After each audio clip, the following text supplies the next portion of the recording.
Good morning, fellow teachers, educators, and staff.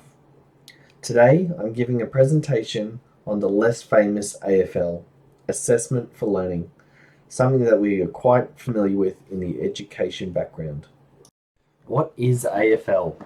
No, we are not talking about the Australian Football League.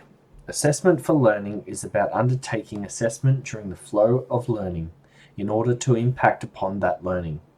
It sounds appealing and simple, however, it can be surprisingly challenging to put into practice.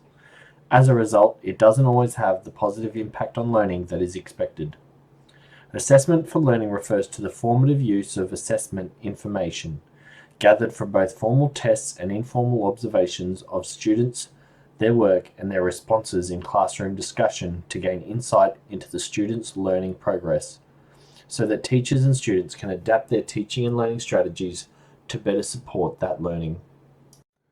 Why do we use AFL?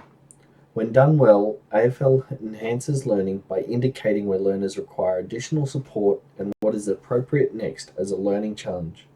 It is a circular process where teachers and students are continually learning about what understanding the students have gained in order to inform the next teaching and learning act.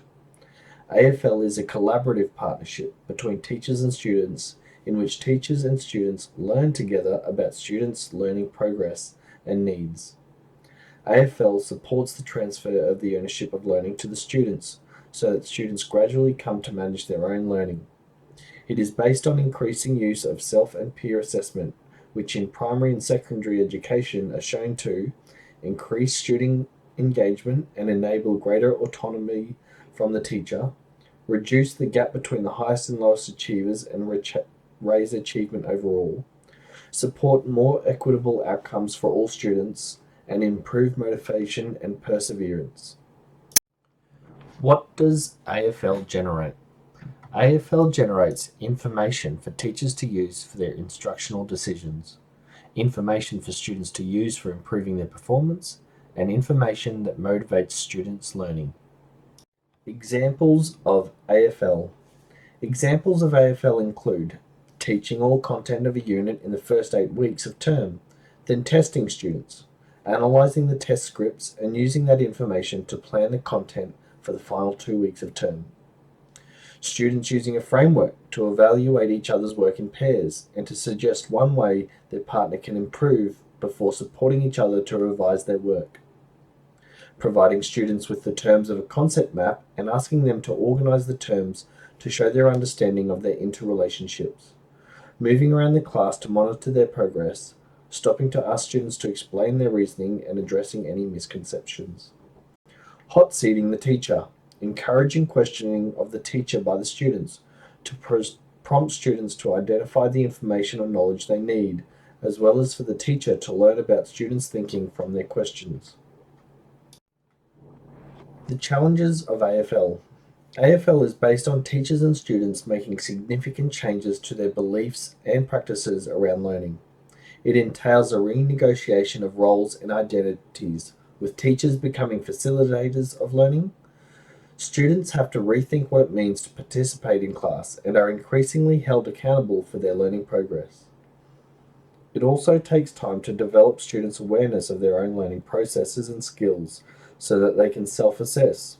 This is done by building practices into routines and carrying them out long enough for them to be viewed as normal and natural. Students can only appraise their own and others' work effectively in a safe, supportive, and respectful environment. Teachers need to cultivate positive relationships and a safe space so students can negotiate new learning identities. Where it can go wrong. As mentioned, implementing AFL can be challenging, which can sometimes lead to failure.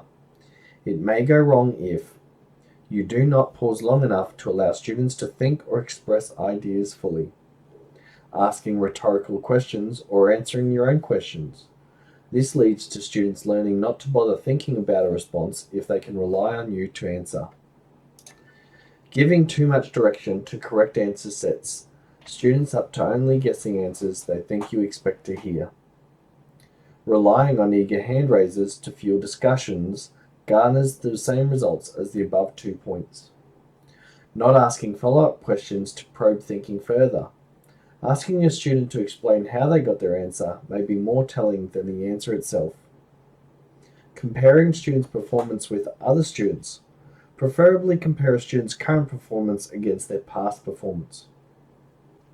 Getting bogged down in recording these formative assessments. 5 steps to implement AFL.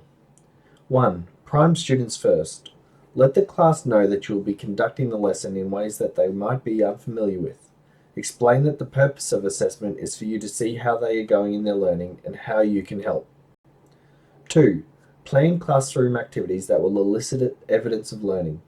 Think about your opening move and spend time framing questions which will explore the critical understandings. 3. Engage rich, thoughtful, and reflective dialogue focused on evoking and exploring students' understandings. Use open questions phrased to invite students to explore their thinking. Ask follow-up questions to clarify, explain, or elaborate ideas. 4. Develop classroom routines that enable you to have individualized, one-on-one conversations with students. Use dialogue to respond to and reorient students. For example, asking, are your characters going to be talking or will you just provide a caption at the bottom? This enables the student to maintain ownership of the plans for improvement while also being guided into appropriate actions for improvement. 5. Consider the cultural and linguistic aspects of assessment. Be sure you are assessing skills and knowledge. Understand students' cultural and linguistic backgrounds to ensure feedback is given appropriately. I hope this has been an informative presentation and you've gained something from its contents. We're going to have a great year learning together. Thank you.